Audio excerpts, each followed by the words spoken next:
आपको समझना होगा बिहार के डेमोग्राफी को। बिहार की डेमोग्राफी ऐसी है कि अभी हमारे पूरे देश में 50% युवा है, बिहार में 60% युवा है। अब युवा का डेमोग्राफिक आप डिविडेंड ले सकते हैं, डेमोग्राफिक डिविडेंड आपको मिले या ये आपके लिए कर्ज हो।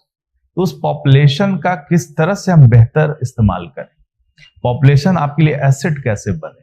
जब पॉपुलेशन वेल ट्रेन्ड हो, हाईली एजुकेटेड हो, तब उसके ग्रोथ के पार्टिसिपेशन में उसकी काफी भूमिका होती है, ग्रोथ में पार्टिसिपेट करती है। तो हम अपने पॉपुलेशन को किस तरह बनाएं कि वो बिहार के ग्रोथ में और कंट्री के ग्रोथ में अपना रोल अदा करें। कैसे करेगा? जब उस ह्यूमन कैपिटल को इस तरह से इंपावर करेंगे, उन युवाओं को इस तरह से शिक्षित करेंगे और स्किल्ड बनाएंगे ताकि वो सारे एक्टिविटीज में, इकोनॉमिक एक्टिविटीज में वो पार्टिसिपेट करें और देश और बिहार की प्रगति में योगदान दें। तो यही अपॉर्चुनिटी है कि आपको रोजगार सृजित करना है, एक तरह से उनको स्किल्ड बनाना है। हाईली जो हमारा जो सोशल कैपिटल है, जो हमारे लोग हैं, वही हमारे सबसे बड़े एसेट्स हैं।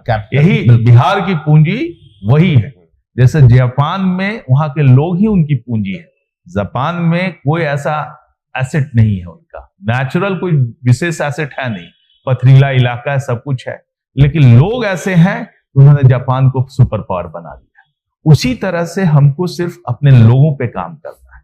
यदि हम अपने लोगों पे फोकस करते हैं, उनको इंपावर करते हैं, वो मजबूत बनते हैं, तो बिहार मजबूत बनता है।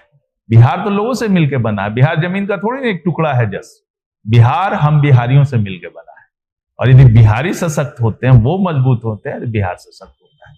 तो इसलिए हमारा जो ये उद्देश्य है कि बिहार के युवा सशक्त हों, उनको मीनिंगफुल एम्प्लॉयमेंट में, ये रोजगार उनके चैरिटी नहीं है, उनका कंट्रीब्यूशन है।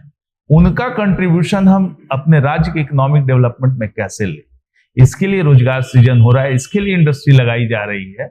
ये रिवर्स प्रोसेस। तो और आप पूरे प्रोसेस को आप समझें एक तरह से, तो बहुत मीनिंगफुली हम अपने सोशल कैपिटल को कैसे डेवलप करें और उसको हम इकोनॉमिक कैपिटल में कैसे बदलें, इसके लिए काम करें।